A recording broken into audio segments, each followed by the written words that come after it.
thinking? Did you expect this? Did you not expect this? Where do you think you end up next year?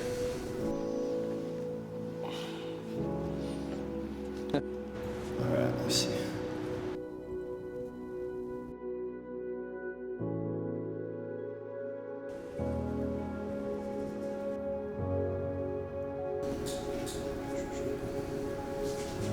Risky take there from Jansen, but just up and away out of the zone. Anticipation grows on a full count. Full count, 2 out.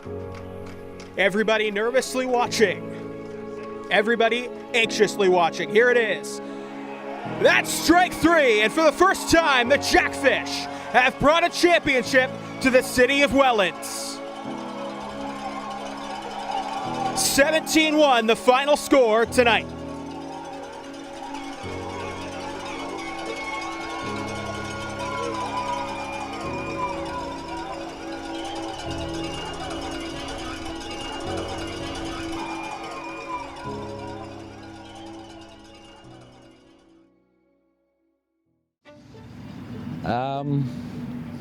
There was a lot of emotion at that time, for sure.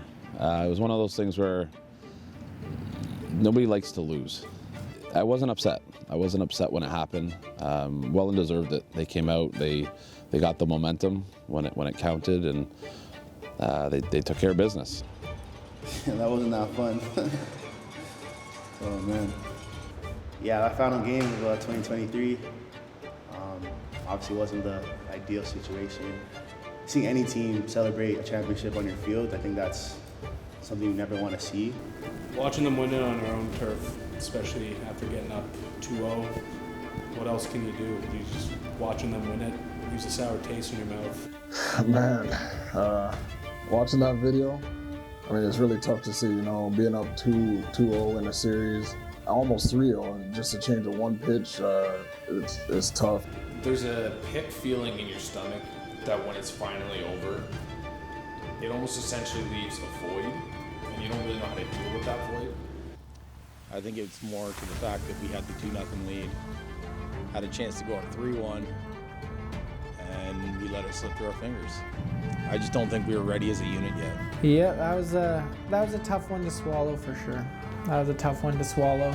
Mostly because we were up 2-0 in that series, and then we just couldn't get any momentum coming back. And it was a tough watch. Yeah, so 2023 finals, definitely different for me. This was about a few weeks after I'd broken my leg. I was sitting at home watching this because I couldn't even get to the park. I knew that we had the right pieces. We just needed to fully have things come together. It's a hard pill to swallow when you lose, especially when you were up in the series and you were that close. But it was one of those things where that was the first time we were there as a regime, and I knew that we were going to learn from that.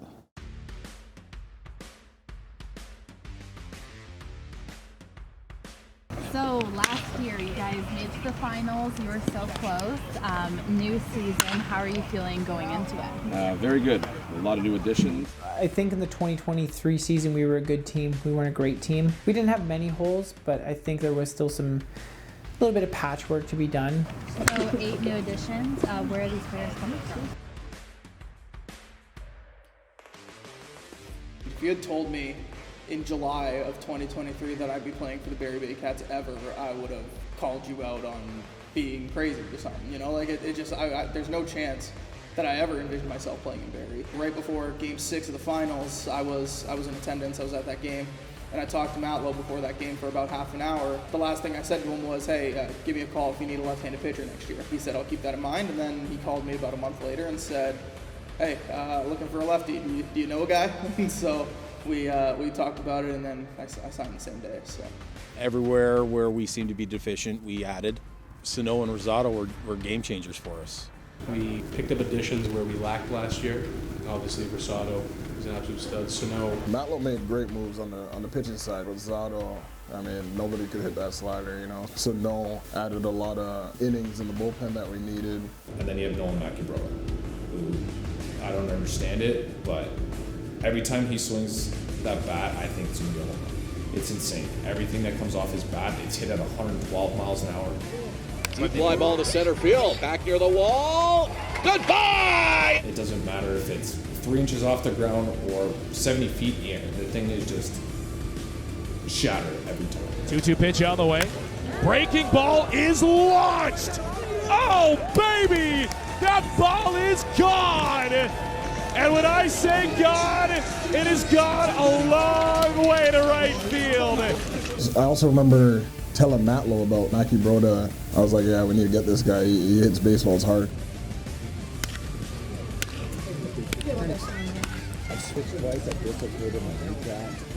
When I played with him in Trois-Rivières, he was like the leader of the week in exit velos like a lot of the time while he was there. So I was like, Matlow, we need this guy, great addition. Then he got him.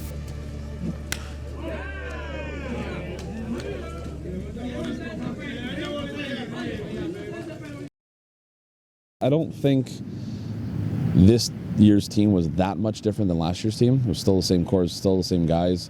It was still, there was a few pieces. You had, Cesar Rosado worked out really well for us this year. I remember when Rosado first got here and we picked him up from the airport, we went for lunch. After lunch, he wanted to throw a bullpen, so we called up, plumped in, and he met us here at the field. I was kind of given the assignment to go down to the bullpen and catch Cesar. And within about 4 or 5 pitches, I knew that there was something different, something I had never been on the receiving end of. He threw a bullpen, and Plumpy says he might be the best pitcher in our league. That's stuff I've never seen that before.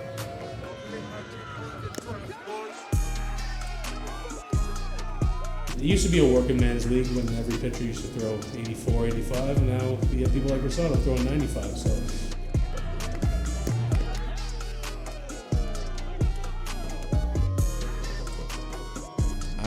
I firmly believe with the addition of Rosado, the pitching from that standpoint alone will give us a chance.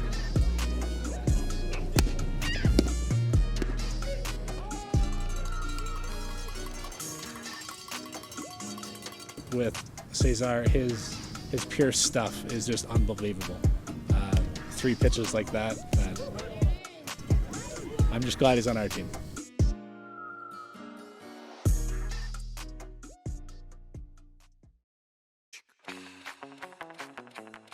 I think we had that chip on our shoulder from day one. We knew that there was an opportunity. Coming into this year, we found that perfect balance early. As soon as we stepped on the field for that first regular season game, we had that long-term goal of, hey, let's get it done this year. I knew we were special. I mean, obviously I'm biased to the team I put together, but this year it was championship or bust. A 3-run homer for Canisi Joe. The Leafs are down to their final strike. 1-2. Swung on and missed. That's a Barrie Baycat winner. The Barrie Baycats are on a hot streak, winning 10 of their last 12 games. Tonight, they're in Guelph to take on the Royals. Everyone kind of knew, and everyone around the league kind of knew that the Baycats were just arriving on the scene. It was only the beginning for them. I think we're just more serious about, winning. We know what we had to do. We know Matlow really wanted it, so we also wanted to do it for him. We kind of always knew that we were those guys to beat. I think it was about proving it now.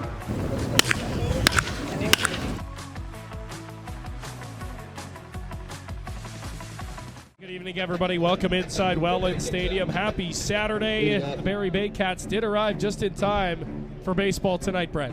There was a time when we were in Welland. It was probably about halfway through the season, and that's when Noel went down with that bad injury. He collided with Adam Ott in the outfield.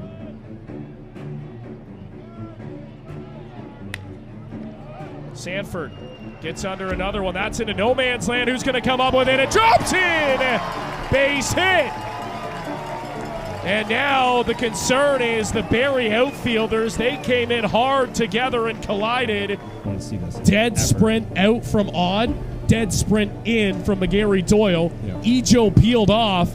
McGarry Doyle and Odd are both down, and this is not a good sign for Barrie. Well, that was the big one. I mean, we lost Noel from that point on. And for the Baycats, it looks like the main concern is McGarry Doyle. As soon as the trainer checked on McGarry Doyle, she dead sprinted to the dugout, Brent. So something is terribly wrong out in center field. Having Audie go down too, thankfully it wasn't a significantly long time. But, I mean, that's some serious adversity when you lose a guy that the caliber ball player that Noel is. One Baycat down on his backside still in center field. And this is not good for the Baycats. Odd and Noah and Gary Doyle get injured, and they kind of run into each other, and they both have to come out. And now we got to put Ryan Lacasse at second base, and it kind of becomes a whole shit show. And then right after that happens, the first pitch I throw is a 3-run homer. That ball is launched! Grayson Barrett, double down! Now it's a 6-5 game. Orchard gets injured in the 9th. So Mike Mueller into pitch, bunts laid down, gonna have to be quick throw to first in time. Mueller hops off the bump. And oh no. Zach Orchard, he pulled something running down the line, and he's down in a heap. Barrie has just had the worst luck here in the last half inning. Orchard pulled his hammy later in the game, and I was ready to go in. I was literally, I had someone go and get my jersey. I was ready to go in. I have to go play first base off the mound. I haven't played first base since I was 14. So we're playing in the 9th inning of a game against the #1 team in the league with holding a 1-run lead with 2 pitchers on the right side of the field. Well, this just got really interesting. We said Barrie looked short on bodies, and they clearly are. The pitcher who came in for the starter Rosado, Chris Lazard, is now at first base due to the injury of Zach Orchard, which moves Malik Williams now to third. So Williams goes from DH to first to third, and a new pitcher into the ballgame is Carlos Sidell. Portolato to second. They bobble it. Everybody's safe. That was a cast over at second lead in the game. The Baycats' third second baseman tonight bobbled a double play ball, and now the winning run's at first base. And Lacasse dropped the ball at second base.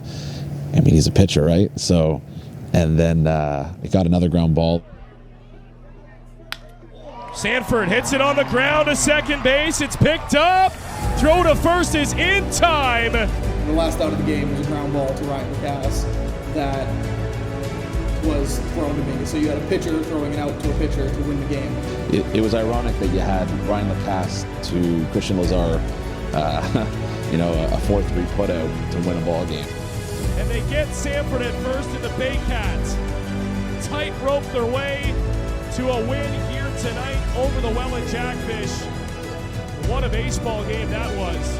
The Baycats had to use absolutely every last option they had. Putting a pitcher at first base, having 3 second basemen, having 3 third basemen tonight. They went through it all, and they come away with a deserved win here in Welland. We had struggled coming into that game throughout the course of the season. We were struggling, and Matt Lowe was saying that we aren't showing any fight. We don't have any balls and all this stuff, right? And it was nothing against us. He was saying it because he knew we had it in us. And then we showed it that game. We kind of all came into the club. I was like, how's that for fight, Matt Lowe? There was a lot of belief in the locker room and a lot of guys who were pretty amped about that game, especially on the bus ride home. And I think it helped put things in perspective where guys are willing to take any role possible. And if it means pitchers coming in and making it, and me taking my jacket off and putting a jersey on it, it's what it takes to win. And that's what makes it special. So that was the point where we're like, here we go. Was there one move this year that stands out to you that was the biggest in impact? Brandon Hernandez. Mid-season, we had the opportunity to bring Hernandez in, and from the first game he played with us, it changed the culture. It was a different dynamic. A lot of things seemed to turn for us when we picked up Brandon Hernandez. That was a big move for us, offensively and defensively.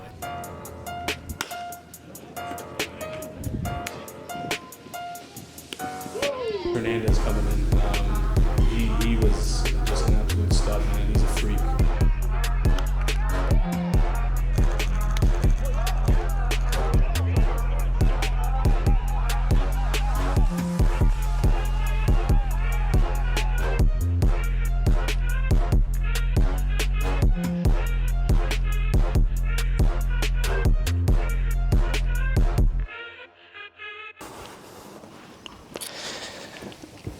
What's up, guys? Brandon Hernandez.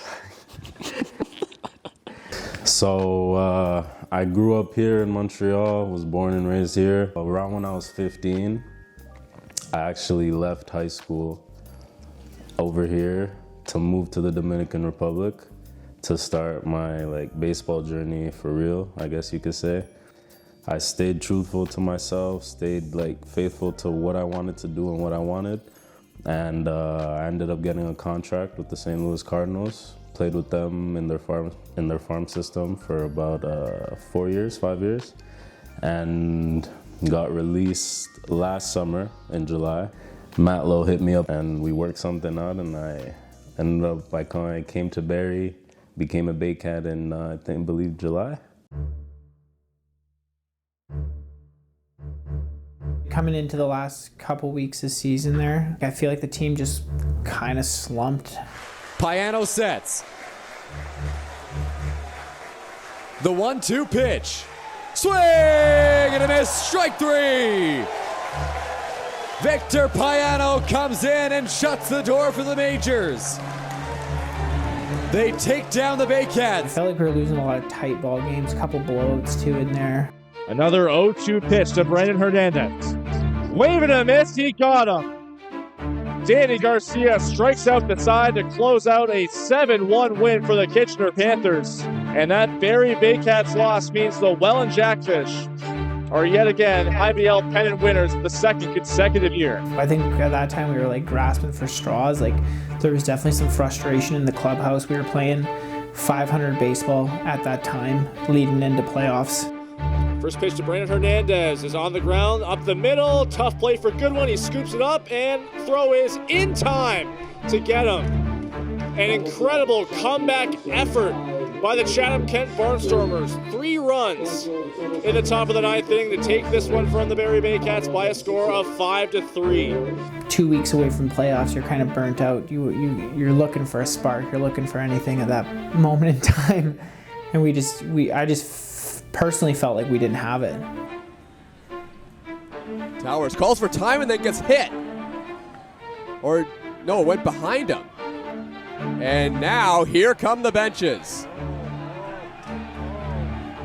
Jose Vinicio and Carlos Sano going at it on the mound.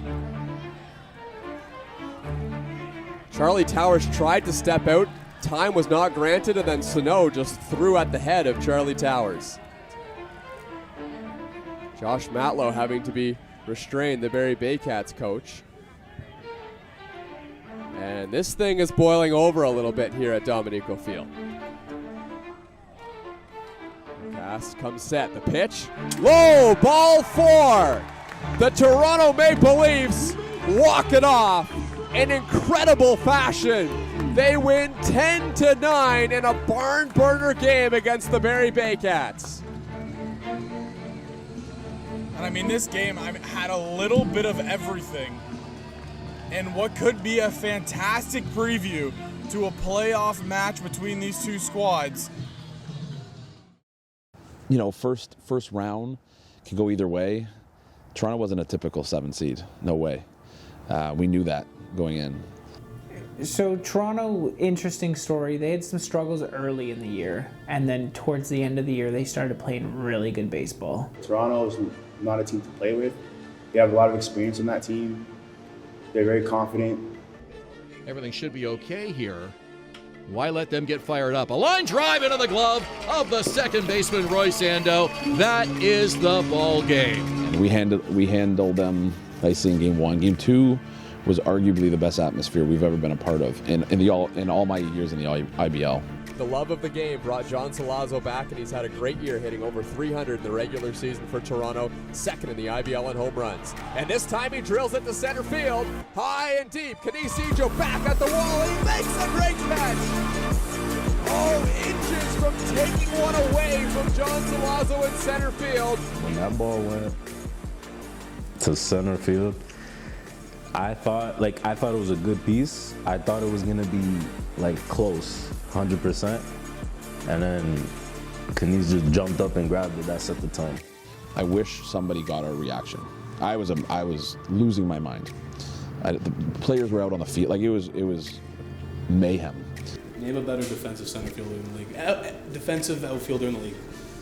You can't. I've caught one home run ball before in my career, but this one was something special. I think to do that in such a high leverage moment, a couple runners on base, to see my teammates, revolved up coming in, that was electric. Marcus Connect has fouled off 2 consecutive 0-2 pitches to stay alive. And he swings and misses strike 3. And the Barrie Baycats win the ball game and take a 2-0 series lead over the Toronto Maple Leafs. Baycats won Game 1, 14-8 here on Thursday night, and a 4-3 win at Christie Pitts yesterday. Here's a ground ball to third. Odd with the throw, in time for the out, and that is the series.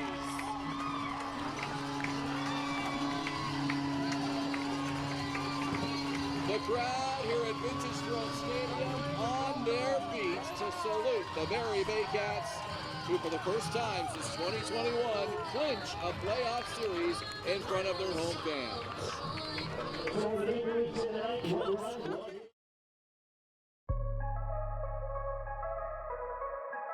We dummied them. You could just add that in. After dummying London. Coming back into this game, it all starts with Jonathan Henry. Ryan Reho with a blast. Well, he drives that one out to right field. Going back is Reichstein, and it's gone! Baycats swept the Toronto Maple Leafs 3 straight. They're a strike away from doing the same to the London Majors and getting back to the IBL Finals. 3 balls, 2 strikes, 2 outs. Carlos Soto with a pitch to Victor Plaz. Here it comes.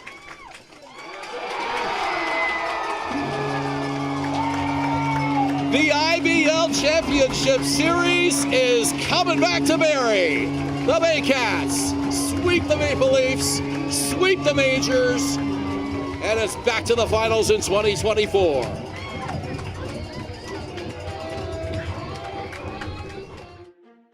You look forward to next summer here in the pond, and you know the Welland Jackfish aren't going to go anywhere. That's for darn sure. He'll be back in a 1-2 count, swing and a miss, strike 3, and that will seal it. The Guelph Royals are headed back to the IBL Championship Series as they knock off the defending champion Welland Jackfish, and they will face the Barrie Baycats. You know, once we swept London and they went to Game 5, Welland and Guelph, we didn't have a preference. Obviously, we have history with Welland. It might have been a little sweeter playing them, for sure. I wanted Welland. I wanted redemption.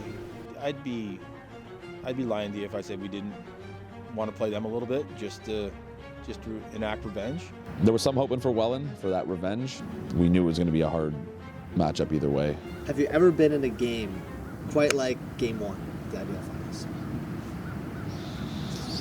No. No, honest to God, no. No, honestly, I can't say I have. Live from Vintage Throne Stadium in Springwater Township, and tonight, Game 1 of the IBL Championship Series between the Guelph Royals and the Barrie Baycats. Guelph played us tough all year, though. They have some good arms over there.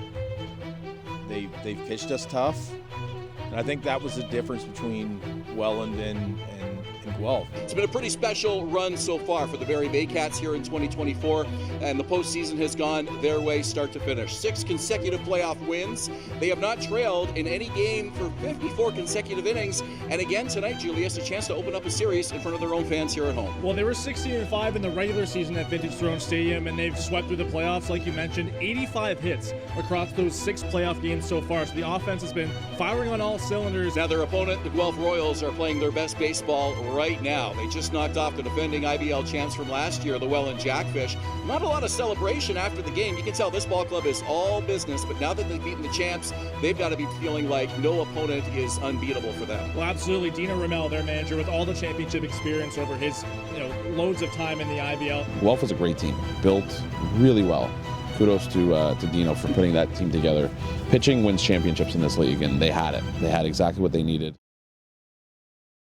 On the mound for the Baycats, making his 3rd start of the playoffs, looking for his 3rd win, is Frank Garces, the lefty, the ace of this Baycat staff. 2-0 in the playoffs so far, 0.64 ERA.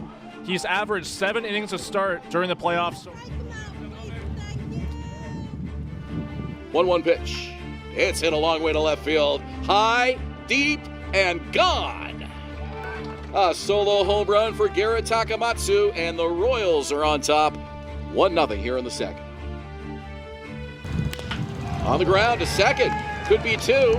Burns, nope, he only has one play. It's at first base. They get the out. Hayden Jaco scores, and we are tied 1-1. Runners go, and it's a line drive to left field. Going back, and over the head of the left fielder, Ashton Patterson. That's going to score 1 run. And Rio is in, and Macabrona right behind him.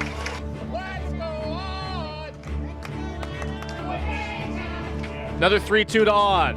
Fly ball out to left field. Back on it is Patterson at the wall. It is gone! Adam Odd, a 2-run shot out to left field. The Baycats take a 7-2 lead. Guelph, they're a really good team. They stick around, they poke you, they annoy you. It's like, man, how do we put this team away? 1 ball, 2 strikes. The pitch. A fly ball deep to right field. And it is gone. A 2-run homer for Ethan Hammond. Guelph Royals make it a 9-5 ball game. Royals with just 8 hits in this ball game. They're hanging around here though. Down by 3. Top of the 9th inning. Carlos Sano trying to nail it down. Payoff pitch. And it's hit up the middle. And it's in to the second baseman. The throw over is bounced up to first base. It gets away. 2 runs will score.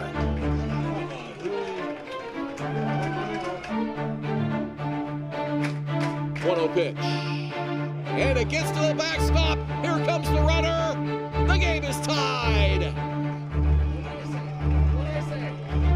The Guelph Royals have done the improbable here at Vintage Throne Stadium with a 4-run top of the 9th inning. We are deadlocked at 9s. Jaco to do that was so uncharacteristic. He's been a wall for us. This was a breaking ball that kind of caught me in between. It was one of those situations where I could have went out and picked it, or I could have just like got my glove into the dirt a little bit quicker, but it caught me right in between and unfortunately got past me, and yeah, it turned into worst case scenario. Has a chance to put his team in the lead right here. A 3-1 pitch coming up from Carlos Soto. Here it comes. And it's a high fly ball. Right field. It will stay in the park. And the catch is made. Runner tags. And Guelph takes a 10-9 lead. No balls, 1 strike to Ando. Durst checks the runner. Here's the pitch. Ando drives it to center field. It drops for a base hit! Rounding third is Macabrona. There's no throw! We're tied 10-10 at Vintage Throne Stadium. To do that in that moment, kudos to Ando. Especially, obviously he wasn't having the best series, best playoff run. And thoughts that were going through my mind when that ball dropped was simple. It was just, well, it looks like we're staying a little longer. So Adam Odd will try to send these fans home happy after 4 hours and 3 minutes of baseball here at Vintage Throne Stadium on a Sunday night, September 8th. Game 1 of the Jack and Lynn Dominico Cup Finals. Pitch, a swing and a high fly ball, right field. The Baycats taking an extra innings on a 2. That was nasty. First of all, when you hit that, bro, this guy, he came and he just raked. He was raking, he was locked, doing everything for the team. Listen to this crowd. Look at those players. They did it the hard way, but they nailed down game 1 of the series. It's just knowing that, Audie didn't have the regular season that he wanted. I think he would acknowledge that himself. But the rest of us on our dugout there, we know that he's as good or a top hitter in this league, and you know that that's in him to do at any point. Unbelievable. It's been Adam Odd's bat all night long. Hit number 5 is his second home run, and it's by far the biggest hit of the season for the Baycats. Well, that goes down as Adam Gall's probably best game ever in his career. That's also probably one of the best games in Baycats history. And I might be wrong on this, but it felt like he was 4 for 5 with 7 RBIs and 2 home runs. That, I don't know, it leaves you speechless. Like, that's something you dream as a kid to happen, and like, I'm jealous he got to experience that. Like, that's something you may never get to experience in your entire sports career, let alone in a final. You know, a walk-off home run's good in itself, but in a final to win a game 1 and set the tone, like that's where we looked over. And I remember walking off after dumping that whole jug on him and Mackie, and I'm looking over there and heads down, tail between the legs. Like, it was at that point I'm like, let's go take care of business and wrap this thing up. With 3 games into the finals, was there any doubt in your mind going into Game 4 what the outcome was going to be? No. The day we showed up for Game 4 in Guelph, everybody knew it. We woke up that day knowing it. And it's a feeling I can't explain, but the day, I'll never forget waking up that day and the sun was shining and the birds were chirping, and I looked at my wife and I said, we're going to win a championship today. It's going to be a special day for everybody. The bus ride, there was no tension. It was just very exciting. We brought along fans on the bus, volunteers on the bus. We were a packed bus. We almost didn't have enough seats for the players. Yeah, this is a good one. Yeah.